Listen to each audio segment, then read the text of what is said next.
Olá, meus amigos, sejam bem-vindos ao nosso canal. Eu sou o professor Antônio, professor de História e Filosofia, e no vídeo de hoje a gente vai tentar falar um pouquinho sobre a origem da filosofia, o seu nascimento, a sua gênese. Nos últimos anos, uma pergunta que é muito recorrente, a resposta a essa pergunta vem sendo muito questionada.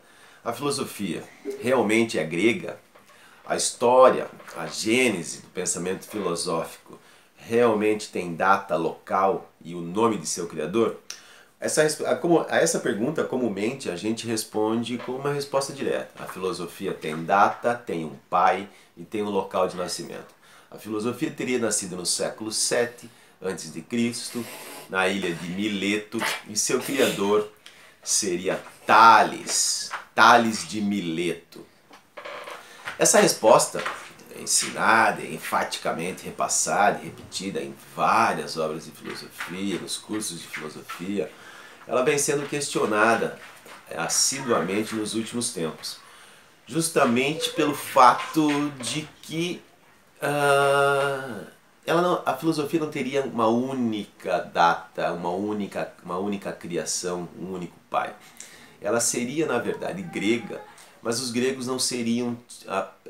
A originalidade grega estaria na sua capacidade de síntese.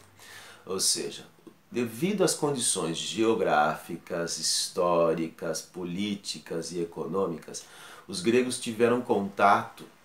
Como a gente sabe, a Grécia é aquele lugar maravilhoso, paradisíaco, cheio de ilhas, penínsulas, e também ligados ao continente. Eles tiveram acesso às viagens marítimas a diversos povos, aos egípcios, aos judeus, aos árabes. Contam até que Platão, por exemplo, passou muito tempo, viveu um tempo entre os egípcios. Então, a ideia atual hoje é que os gregos foram capazes de fazer uma síntese de pensamento que recolheu influências de várias regiões que fizeram com que naquele local, naquele ano, se inaugurasse um modo próprio de pergunta e um modo próprio de resposta. Então a filosofia, muito mais do que propriamente um conhecimento específico que pode ser decorado, repassado e transmitido, é um modo de vida, um modo de se colocar problemas e um modo de tentar responder esses problemas. É importante a gente também pensar que a filosofia está ligada a todo o desenvolvimento científico, político, racional do Ocidente. Então, quando a gente vai chegar, se a gente começa perguntando sobre a história da filosofia, a gente vai falar também, vai chegar um momento que a gente vai querer entender por que a Europa se desenvolveu de tal maneira e por que a Europa se transformou num país colonialista e imperialista. Por que toda a Europa se desenvolveu daquela maneira ligada à tecnologia, à ciência, à indústria? Isso tem a ver com o pensamento, com a civilização romana e o surgimento do pensamento e da racionalidade filosófica científica na Grécia. Como surgiu a filosofia, enfim? Como eu falei para vocês, a filosofia nasceu no século VII, através da síntese e pela influência de várias vertentes. Mas a filosofia, antes da gente explicar basicamente o que é a filosofia, é importante a gente pensar como a filosofia surgiu. A filosofia é um modo próprio, específico de conhecimento e, portanto, ela se difere de outras formas de pensamento, tanto do pensamento mitológico e religioso e, de certa forma, também do pensamento científico. Embora a gente possa pensar e possa entender a filosofia como uma forma de ciência teórica. Como já falado, a filosofia é um modo de vida e ela nasce pela síntese cultural que os gregos conseguiram desenvolver e conseguiram tornar de maneira efetiva no século VII a.C. Um modo da gente perceber como a filosofia não é apenas um conhecimento único, específico, mas é uma abertura em relação ao sentido, à orientação, à perspectiva, ao modo de ver o mundo, de tal maneira que determina um modo de vida, um comportamento, um estilo de vida Ou seja, é um modo através do qual o homem determina, constrói, cria o modo pelo qual ele interpreta, vê o mundo, vê a si mesmo. Então a filosofia, muito mais do que apenas um conhecimento como matemático, por exemplo, ele está muito mais ligado, porque a própria matemática também está, mas a filosofia está muito mais, principalmente em seu nascimento, ela está muito mais ligada à construção de um estilo de vida. Ela está ligada ao modo como o homem vê o mundo, interpreta a vida, as coisas, a própria natureza, o próprio sentido da vida, mas também a política, as leis, o sentido da vida pública, o sentido do conhecimento, a moral, o belo, as artes. A filosofia não é, quando ela nasce, ela não é um conhecimento desconectado da vida prática, da realidade cotidiana das pessoas. Como eu falei para vocês, a filosofia é um modo de abertura à criação de um sentido, ao modo como o homem vê a si mesmo e ao modo como ele constrói e determina a sua vida cotidiana.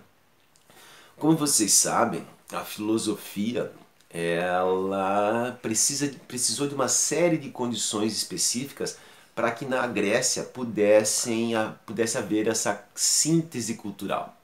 A primeira delas diz respeito às viagens marítimas. Sem essas viagens marítimas e as relações comerciais, os gregos não teriam tido acesso aos deuses egípcios, às formas de alimentação, às formas de sociedade, aos modelos de vida. Sem isso, eles jamais teriam essa capacidade. Outra coisa muito importante diz respeito aos próprios deuses gregos. Os deuses gregos são únicos. O próprio Nietzsche diz que a filosofia jamais teria o seu nascimento entre os judeus, por exemplo, ou entre os cristãos.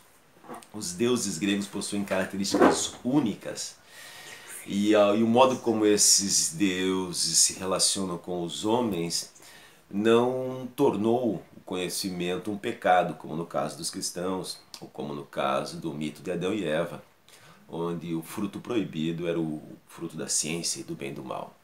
Muito pelo contrário, os gregos acreditavam que era possível se aproximar dos deuses.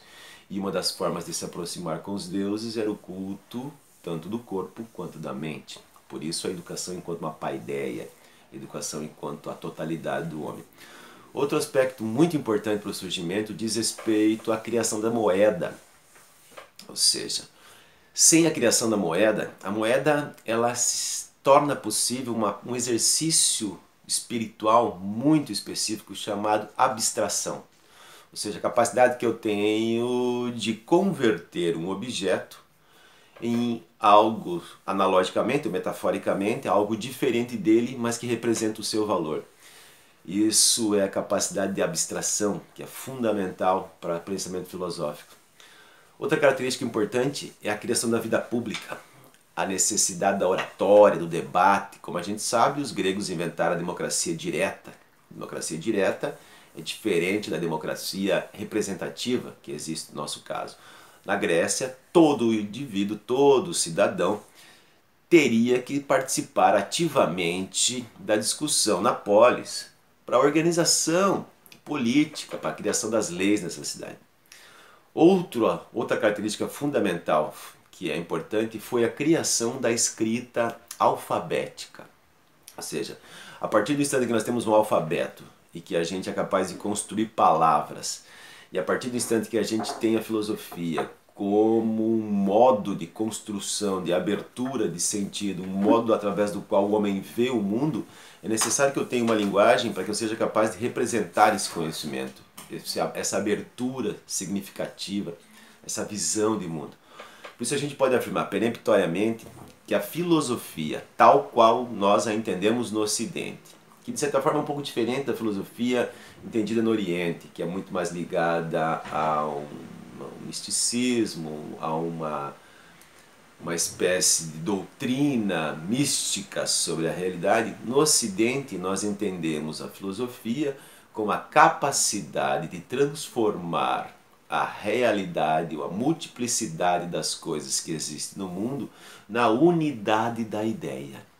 Ou seja, nós somos capazes de pegar as diversas coisas do mundo e, através de um procedimento racional, criar conceitos através dos quais eu possa dizer o que são as coisas, o que é as coisas, o que é a vida, o que é o ser, o que é o bem, o que é o mal, o que é a verdade, o que é o belo, qual é a essência das coisas.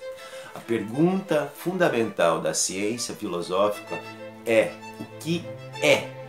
E como é que a gente responde essa pergunta? Já que a filosofia é essa pergunta e um modo de perguntar e um modo de responder a essa pergunta, é a capacidade que nós temos de reunir essa multiplicidade de coisas na unidade da ideia, na ideia de ser. O que é? O que existe? O que faz que as coisas sejam como elas são? No próximo vídeo, a gente vai trabalhar especificamente os primeiros filósofos. A gente vai tentar mostrar um pouquinho o que pensavam os primeiros filósofos e qual era a resposta que esses primeiros filósofos nos deram a essas perguntas. Evidentemente que a pergunta fundamental é: o que é o ser? O que existe? O que é o real? O que torna as coisas? O que faz com que as coisas sejam o que elas são? Espero que vocês tenham gostado. Acessem o nosso canal, se inscrevam aí. No próximo vídeo a gente vai falar mais um pouquinho sobre essas coisas. Um abração, um beijão a todos e tamo junto.